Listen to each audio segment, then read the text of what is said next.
All right, so you want to hear about Sergei Ivanov, huh? This guy from the Journeys of Socrates? Well, buckle up, because his life is a testament to resilience, man. Like you wouldn't believe the hardships this guy faced. We're going to go deep into Tsarist Russia, Cossacks' brutality, and a quest for vengeance that'll make you rethink what it means to be a warrior. It's amazing, though, this book isn't just about revenge. It really digs deep into what it means to be human. Yeah. How do we deal with trauma, the weight of history, and can we actually find redemption after facing just unimaginable loss? Sergei's life, it's not straightforward. It's a winding road full of unexpected turns. Yeah, and that road starts with a childhood that's full of both love and tragedy. Yeah. Losing his parents early on, man, it really casts a shadow over his whole life. Oh, absolutely. His brother Sasha falls from a roof, and then his mom Natalia dies in childbirth. Awful. It's a rough start that sets the stage for a life full of both tenderness and hardship. It's such a stark contrast, right? That Yeah. On one hand, he's got these loving Jewish grandparents who create this haven of art and affection for him. But then he's thrown into this brutal reality of the Nevsky military school. Yeah.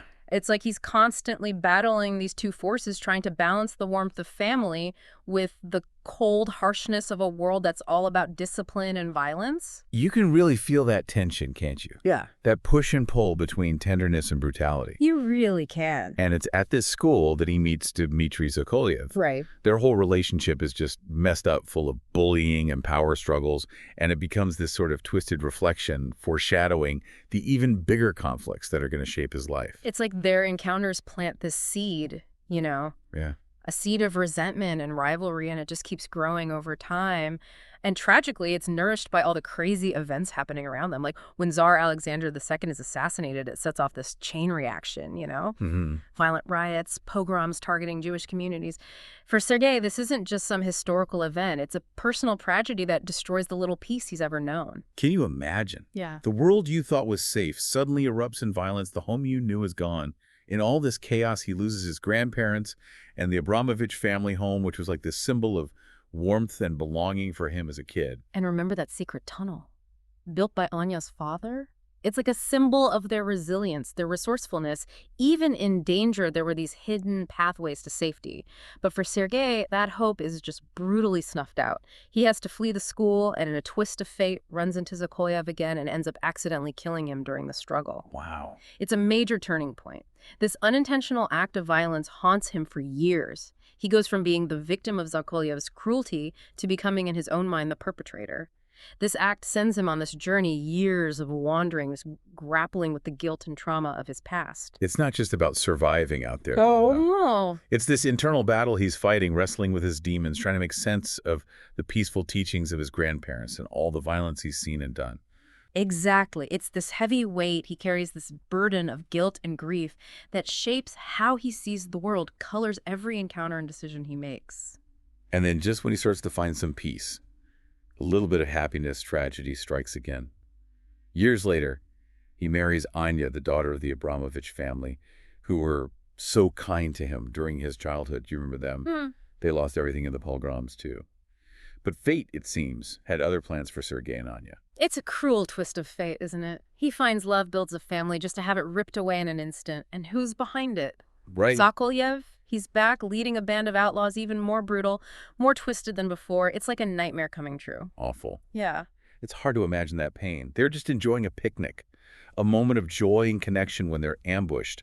Anya's killed, their unborn child is lost, and Sergei's left for dead. His world's shattered again. It's like the universe is testing him, pushing him to the edge of despair. Yeah, it really is. And yet, he doesn't break. Fueled by grief and rage, he vows to get revenge. He throws himself into becoming this unstoppable warrior, a force to be reckoned with. But it's not just about physical strength, is it? No, it's about pushing through unimaginable pain, hardening himself against the world, almost becoming a weapon himself. You know, there's a line in the book that really stuck with me. To become a warrior, one must first lose everything. Wow. And that's exactly what happens to Sergei. He loses his innocence, his family, his faith in humanity. All that's left is this burning desire for vengeance. It's like he's been forged in the fires of loss, transformed into something both powerful and incredibly dangerous. Like a blacksmith hammering a piece of iron, right? Yeah. Where every loss shapes him, sharpens him. Right. But it's a process that can also distort. you know? They're like, Create something brittle, something that can break easily. That's the danger Sergei's facing as he goes down this path. so he's driven by revenge. But where does this drive take him? What kind of training does a man seeking to become unstoppable have to go through? Well, he seeks out Razine, this sword master who's known for being as fierce as they come. Oh, wow. We're not talking about some peaceful dojo here. No. This is a crucible where Sergei's pushed to his absolute limits physically and mentally. Wow. It's like trying to tame a wild beast, except the beast is his own rage, his own pain. And while Sergei's going through this brutal training, turning himself into a weapon, Sokolyev's on a journey of his own, one that's leading him further and further into darkness. It's like watching two ships sailing in opposite directions. They're both caught in a storm, but one's fighting for control, trying to master it, while the other's just giving in to the chaos, to the violence within. And their paths, as different as they seem, are destined to collide again. So we left off with Sergei, right? Turning himself into this weapon fueled by this all-consuming need for revenge. But as he gets better, as he becomes more deadly, he also starts to realize that revenge isn't really an ending point. It's a journey, a path that's full of danger and uncertainty. Yeah, it's like he's at a crossroads. He's got this incredible power, you know. He can inflict pain, but he's starting to see that violence just breeds more violence. Right. That it creates this cycle that's almost impossible to break. Exactly. And that's what makes his next move so interesting. Instead of going straight after Zakoyev, he seeks out a different kind of teacher, a different kind of wisdom. He travels to this island, Valam. It's known for its spiritual retreats and the teachings of this monk, Father Seraphim. He's like the embodiment of peace and forgiveness. So it's almost like he's trying to cleanse himself, right? Wash away the blood and the rage that's clinging to him. It's a total 180 from that brutal training he did with Razine. Instead of honing his skills as a killer, he's exploring his own soul, trying to find some inner peace.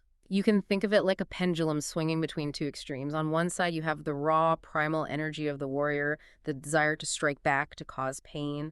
And on the other side, there's the quiet stillness of the monk, the understanding that true strength comes from compassion, from letting go of anger. Right. Sergei's caught in the middle, trying to balance these two opposing forces. And all this time, while Sergei's struggling with these internal conflicts, Zakolyev is sinking deeper into his own darkness, his own twisted idea of justice. It's a pretty chilling parallel, wouldn't you say? Oh, yeah, absolutely. One man seeking enlightenment while the other's embracing chaos. It really is. Zakoyev's obsession with Sergei has become all he cares about. It's like a fire that's burning out of control, consuming everything around it. He sees enemies everywhere, even among his own men, and he just gets more and more brutal, creating this atmosphere of fear and paranoia. There's this one scene in the book that really captures this descent into madness. Do you remember the episode with Gumlinov's horse? Oh, yeah. It's just a senseless act of cruelty, a display of power that's as disturbing as it is revealing. It's like he's completely lost touch with his humanity, with any connection to the world around him. Yeah, that scene is crucial because it shows how Zakolyev has become a slave to his own rage. Right. He's not driven by any kind of purpose or morality anymore. He's just reacting, lashing out, causing pain because that's all he knows. It's a tragic reminder that wanting revenge can actually turn you into the very monster you're trying to destroy. It's a scary thought, isn't it? Yeah. But in the midst of all this darkness, there's a flicker of light. There's this young girl, Paulina. Yeah. She's been raised in Zakolyev's camp, shaped into a warrior trained to be as ruthless as him. But there's this spark of humanity in her. Right. A desire for something more than just the violence and hatred she's surrounded by. Paulina's such a fascinating character, you know, because she represents this possibility of redemption, this idea that even someone raised in darkness can find their way to the light. She's been taught to hate Sergei Ivanov, to see him as the enemy, the man who killed her mother. But as she gets older, she starts questioning everything she's been told. She starts seeing the cracks in Zakolyev's facade. It's like she senses there's more to the story, right? Yeah. That things aren't as simple as she's been led to believe. Yeah. And this questioning is fueled even more by her relationship with Konstantin, a young man raised in the camp who shows her kindness and compassion, which is something she rarely experiences from Zakolyev. Right. Konstantin becomes this kind of moral compass for Paulina. Yeah. He's proof that even in the most brutal environments, human connection can still thrive. Love and empathy can still exist. And their bond, their shared longing for something better, it becomes a source of strength for both of them. So you've got these parallel journeys happening. Sergei is searching for enlightenment.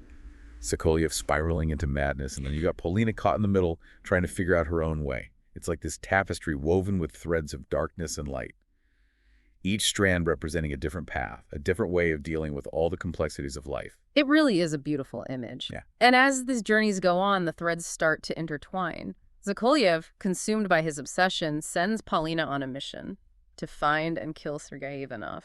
He manipulates her praise on her loyalty and her thirst for revenge, twisting her into a weapon to use against the very man she's destined to meet. It's just heartbreaking to think about this young woman with so much potential being used as a pawn in Sokolyev's twisted game. Yeah, it really is. And it sets the stage for this confrontation, this clash of destinies that's going to change their lives forever. It does. And as Sergei leaves the peace of Alam as he steps back into the world, he has no idea what's waiting for him. He's still looking for peace, still battling his own demons, but fate has other plans. And those plans lead him to this remote waterfall. Yeah. This place that becomes the backdrop for a confrontation years in the making. It's a scene that's both breathtaking and terrifying at the same time. Picture this cascading water mist rising up like a veil, creating this atmosphere of beauty and danger. I can almost see it. And it's here, after months of searching, that Sergei finally catches up with Sokolyev.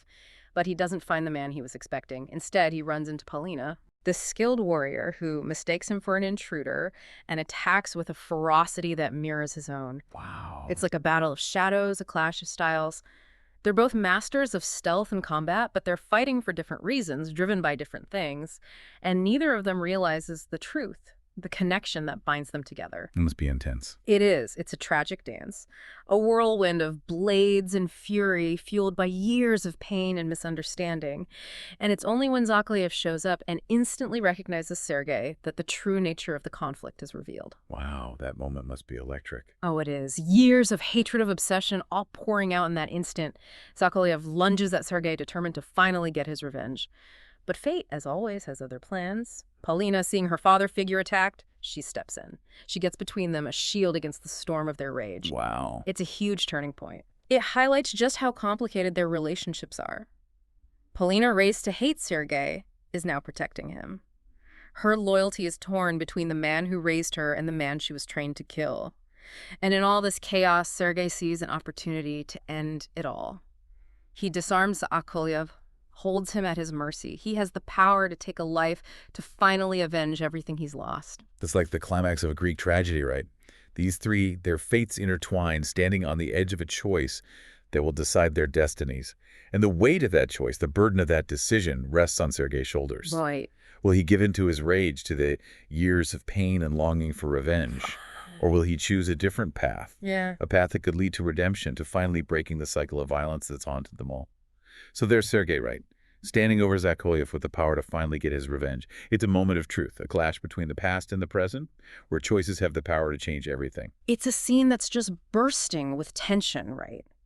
Years of bottled up rage, the weight of all that loss and that deep yearning for justice. It all comes down to this moment at the edge of a waterfall. But here's the thing. Sergei, at the very moment he could finally fulfill his vow, he hesitates.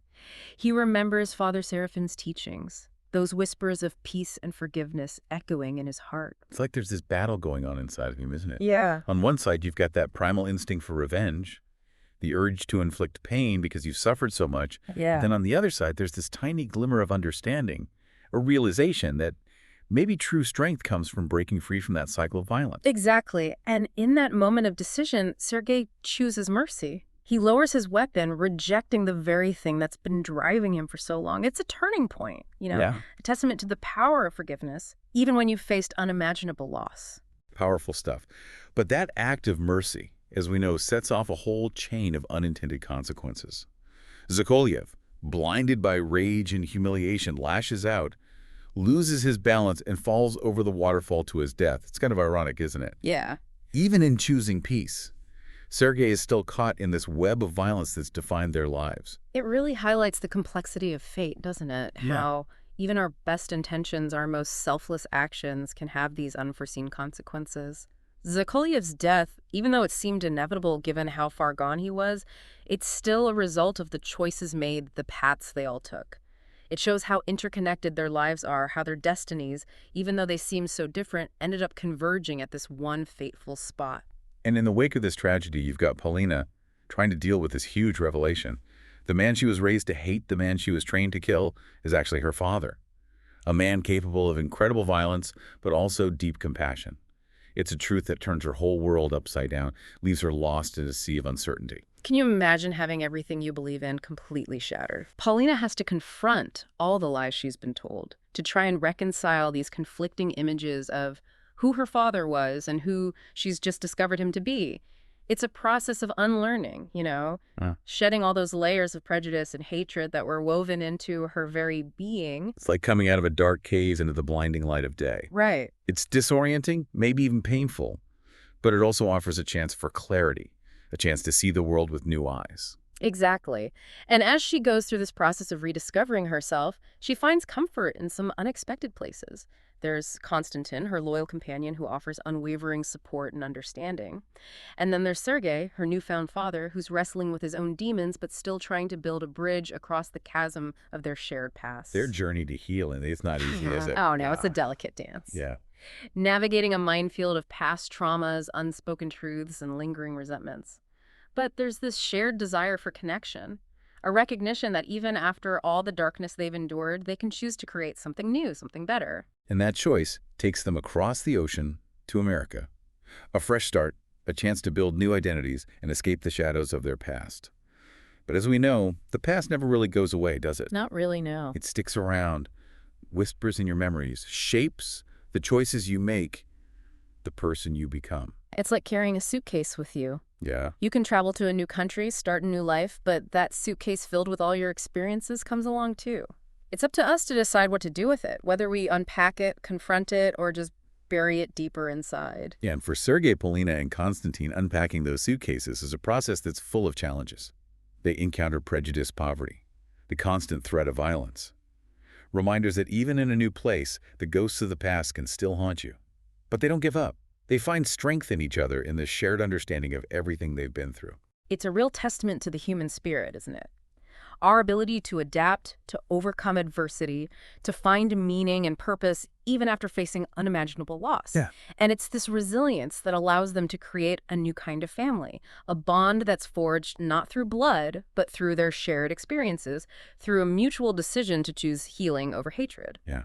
And as their story unfolds, as we see their struggles and their triumphs, we're reminded of how our choices have these ripple effects, how they impact not just us, but the people around us, the generations that come after. And that theme is brought to life beautifully by the revelation of the narrator's identity, Sergei's grandson. He's not just telling a story, he's unraveling a family history, piecing together the fragments of a past that was both hidden and deeply felt. His voice becomes a link across time, connecting us to the legacy of the choices that were made, the consequences that were faced, and the enduring power of forgiveness. It's like looking at a tapestry and seeing all the intricate patterns, the threads of light and darkness woven together, understanding that every stitch, every decision contributes to the overall beauty and complexity of the design. It really does. And as we step back from this tapestry, as we reflect on the journey of Sergei Ivanov, we're left with this profound sense of how interconnected our lives are, the lasting impact of our choices, and the power of forgiveness to break free from the chains of the past. It's a story that stays with you, that whispers in the quiet moments, reminding us that even in the darkest of times, there's always a glimmer of hope, a chance for transformation and healing. So as we wrap up this deep dive into the journeys of Socrates, I'm left with this lingering question. What would Anya Sergei's beloved wife have wanted for him? Would she have pushed him towards revenge or peace? And how might her presence, her spirit, have guided his choices even though she was gone? That's a really powerful question to think about, isn't it? It reminds us that even when loved ones are gone, their influence, their love can continue to shape our paths, guide our decisions. Ultimately, it's a question we each have to answer for ourselves. As we navigate the ups and downs of our own lives, as we face our own demons, we have the power to choose the path we want to take. Will it be a path of vengeance or a path of forgiveness? The choice, like always, is ours.